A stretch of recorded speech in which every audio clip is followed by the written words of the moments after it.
প্রথমেই কবিতা উৎসব এডি ক্রিয়েশনের সকল দর্শক বন্ধুদের শুভেচ্ছা, প্রীতি, নমস্কার, ভালোবাসা জানিয়ে আরম্ভ করতে যাচ্ছি ধারাবাহিক মালিনী বিলের আখ্যান থেকে পাঠ। মালিনী বিলের আখ্যান বরাক উপত্যকার গড়ে ওঠার কাহিনী। এটি একটি ঐতিহাসিক গবেষণাধর্মী উপন্যাস। বরাক উপত্যকার আশা আকাঙ্ক্ষা, লড়াই, নৃতত্ব, রাজনীতি সমস্ত কিছু এর মধ্যে বিধৃত রয়েছে। কিভাবে এই অঞ্চল গড়ে উঠেছিল তার উপর এই উপন্যাসটি দীর্ঘ 2 বছর অধিক সময় শিলচরের জনেপুরে দৈনিক প্রান্তজিতে প্রকাশিত হয়েছিল এবং তার উপাদান সংগ্রহ করতে আমার 7 বছর সময় লেগেছিল। উপন্যাসটি প্রকাশনের সঙ্গে সঙ্গে দৈনিক পত্রিকাতে অনেক দর্শক পাঠক এই উপন্যাসটি গ্রন্থিত আকার দেখতে চেয়েছিলেন। পরবর্তী সময়ে শিলচরের নতুন দিগন্ত প্রকাশনী এটি 2021 ইংরেজিতে এক বর্ণময় অনুষ্ঠানের মাধ্যমে প্রকাশিত করে। প্রকাশের সঙ্গে সঙ্গে বুদ্ধিক মহলে সাড়া পড়ে যায়। অনেক দেশে বিদেশের আলোচক এই উপন্যাসে আলোচনা করেন এবং nrbnews.com আন্তর্জাতিক চ্যানেল এই উন্মোচন অনুষ্ঠানকে, মূরক উন্মোচন অনুষ্ঠানকে পৃথিবীময় ছড়িয়ে দিয়েছিল। তাই প্রবাসী বাঙালিরা মালিনী বিলের আখ্যান গ্রন্থটি সংগ্রহ করতে চেয়েছিলেন। বরাক উপত্যকা লড়াই, বরাক উপত্যকার জীবনযাপন এবং তাদের লোকায়ত সংস্কৃতি জানার জন্য অনেককে বই পাঠিয়েছিলাম, কিন্তু বিদেশ থেকে বই প্যাকেট ঘুরে আসে, তাই আন্তর্জাতিক আইনে আমি পাঠাতে পারিনি। তাই তাদের অনুরোধে আমি ধারাবাহিক পাঠ করে যাচ্ছি। আর 4র্থ পর্ব, তাহলে আজকের পর্ব শোনা যাক বরাক উপত্যকার গড়ে ওঠার ঐতিহাসিক গবেষণাধর্মী উপন্যাসের আজ 4র্থ পর্ব। মালিনী বিলের আখ্যান উপন্যাসের অন্যতম প্রধান চরিত্র কবি ভূপেন্দ্র বাচস্পতি। তাকে রাজকর্মচারীরা বলি দেওয়ার জন্য ধরে নিয়ে আসছিল। পরবর্তী সময়ে তাকে কাতাখানি দেবীর পুরোহিতের দায়িত্ব দেওয়া হয়। তিনি বরাক উপত্যকার প্রথম পুঁথি লেখক।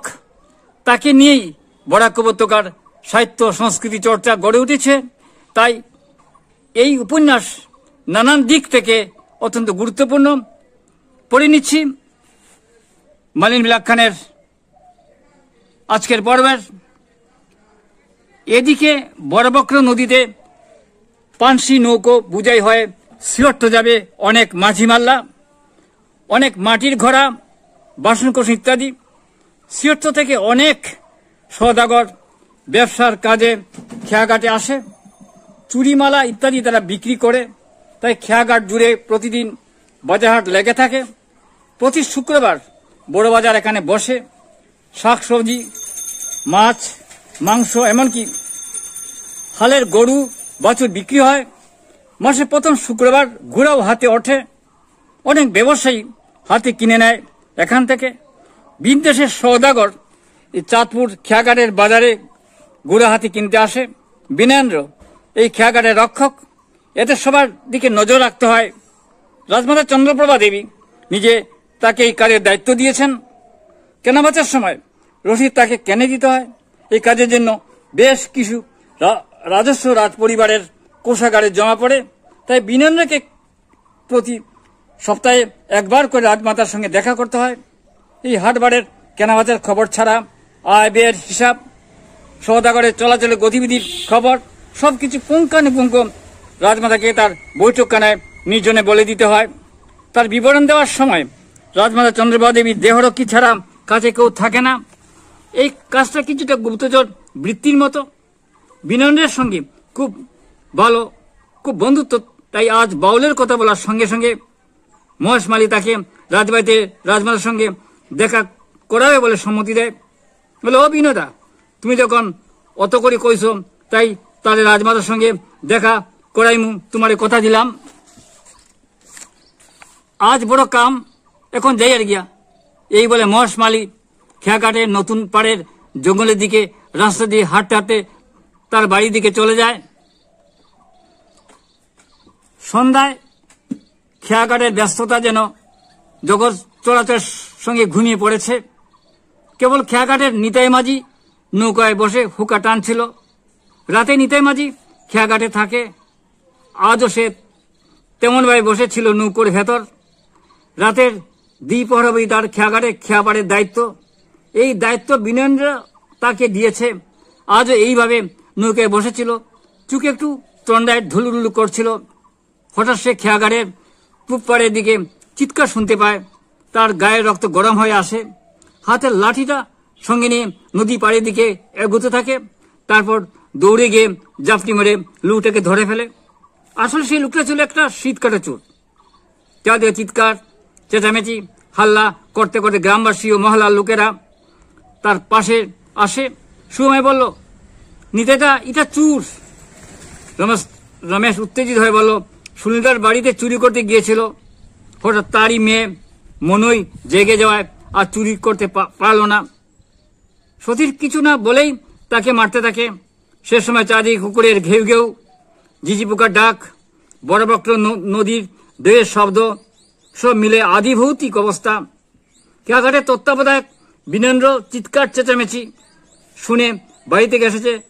আসলে খেয়াঘাটের ভালো মন্দের সবকিছুর দায়িত্ব তারই। মহেশমালীও এসেছে। বিনয়েন্দ্রের আদেশে মহেশমালী শীত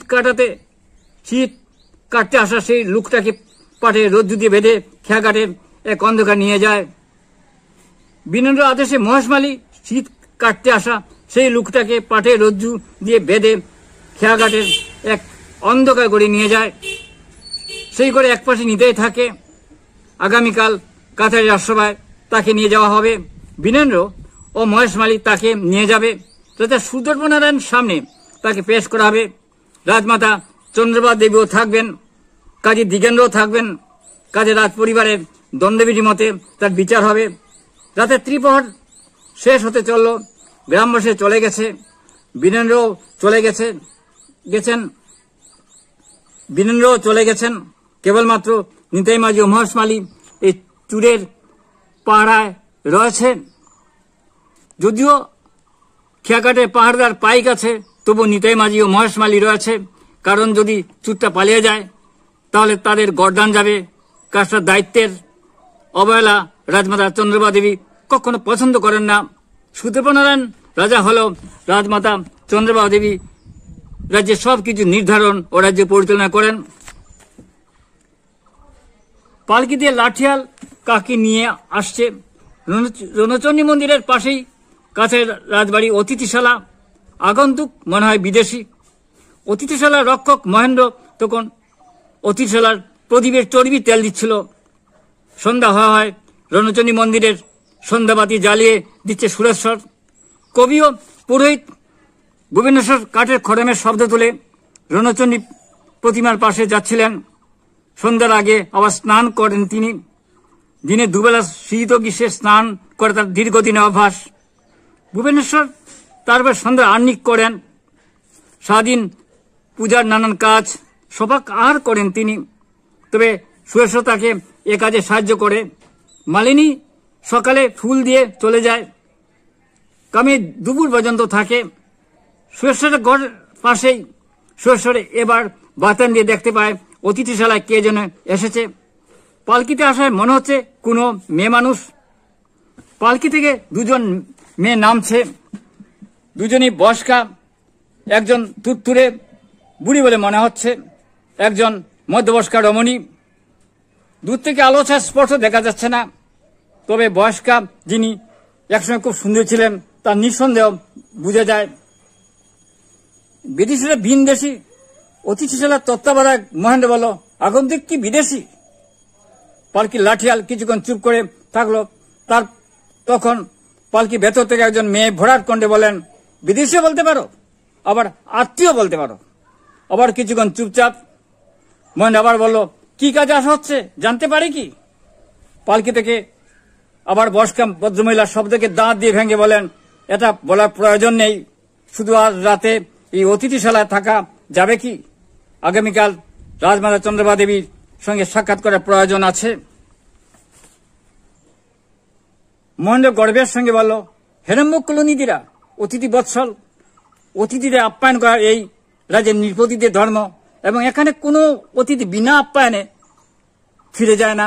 আবার নারীকণ্ঠে বলল, আমাদের থাকার গৃহকোণ দেখানো হোক এবং আমাদের লাঠিয়াল থাকার যথাযথ ব্যবস্থা হোক।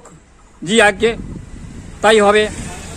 আবার মহেন্দ্র ডাক দিল, উর্মি, ওদের নিয়ে যাও পূব দিকের অতিথি কক্ষে এবং তাদের যথাযথ খাওয়া দাওয়ার ও বিশ্রামের ব্যবস্থা করো। মহেন্দ্রের মেয়ে উর্মি সে বাবার সঙ্গে সবসময় থাকে, অতিথিদের সেবা যত্ন করে। মনে এক ছেলেও আছে, সে গুরুগৃহে রাজবাড়ির টোলে থেকে পড়াশোনা করছে। কখন সখন সে আসে, এখান থেকে কয়েক ক্রুশ দূরে শিলাবতী চরে বিশ্বজ্যোতির টোল। রাজমাতা চন্দ্রপ্রভা কুচ বংশী মেয়ে, তাই কুচ থেকে তুলে পণ্ডিত বিশ্বজ্যোতিকে এনেছেন। বিশ্বজ্যোতি অনেক শাস্ত্রের পণ্ডিত। রাজ অমাত্য মন্ত্রীপুত্র কন্যাদের শিক্ষা দীক্ষা পঠন পাঠনের দায়িত্ব তার। মাঝে মাঝে মহেন্দ্রের স্ত্রী সুভা ছেলের জন্য কান্নাকাটি করে যে তার একমাত্র ছেলে তুলে কিভাবে জীবনযাপন করছে।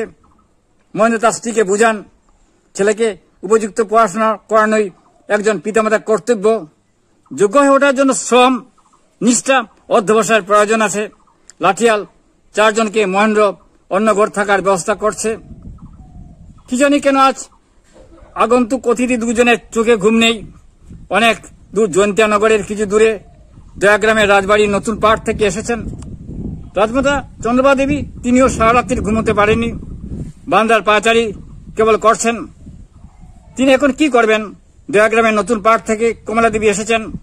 কমলা তার সতীন, তার তো কোনো দোষ ছিল না, সব গুণই ছিল তার। যুদ্ধবিদ্যায় নিপুণ, শাস্ত্রপাঠ জ্ঞান ও দক্ষ, অপূর্ব সুন্দরী, কিন্তু তবুও তাম্রজ নারায়ণের এক কোনা ভালোবাসার স্পর্শ পেল না। এক কূট চক্রান্তে বলে উঠছে। এদিকে আবার সুদর্ভ কমলা দেবীকে একেবারেই পছন্দ করেন না। বাবা তাম্রজের মতো একেবারে জেদি। কেবলমাত্র তার সদিচ্ছায় প্রতি মাসে দয়াগ্রাম রাজ্যপাঠে কমলা দেবী ভাতা পাঠান তিনি। কদিন আগে কমলা দেবী লিখেছেন, দিদি, আমি একা আর দয়াগ্রামের এই রাজ্যপাঠে থাকতে রাজি নই। আমার বয়স হয়েছে, আমি আপনার কাছাকাছি থাকতে চাই। তখন এই কথাটি সুদর্ভের কানে তুলেছিলেন রাজমাতা চন্দ্রপ্রভা। কথা শুনেই সুদর্ভ রেগে অগ্নিশর্মা হয়ে যায়। সে বলে কিনা, যার জন্য কাজে রাজ হেরম্বশ্বর তাম্রজ নারায়ণের নানান ভোগান্তি ঘটেছে, তার জন্য একটু করুণা ও ভালোবাসা নেই। কমলাদেবীর দাদা জয়ন্তিয়ার রাজা রানা সিংহের হিংস্রতা, কপটচারিতা সে পুত্র হয়ে কিভাবে ভুলবে? কিন্তু চন্দ্রবাবার সতীন কমলাদেবী, তার তো কোনো দোষ ছিল না। সে ইচ্ছে করলেও তার বাতিক দিয়ে জয়ন্তিয়াপুরে যেতে পারত। কয়েকবার জয়ন্তিয়ারাজ রানা সিং কমলাদেবীকে নিতে দয়াগ্রামে লোক পাঠিয়েছিলেন, কিন্তু কমলাদেবী তাদের দূতকে চিঠি লিখেছে, বলে, দাদাকে বলো আমি তাম্রজ নারায়ণের বিবাহ করেছি।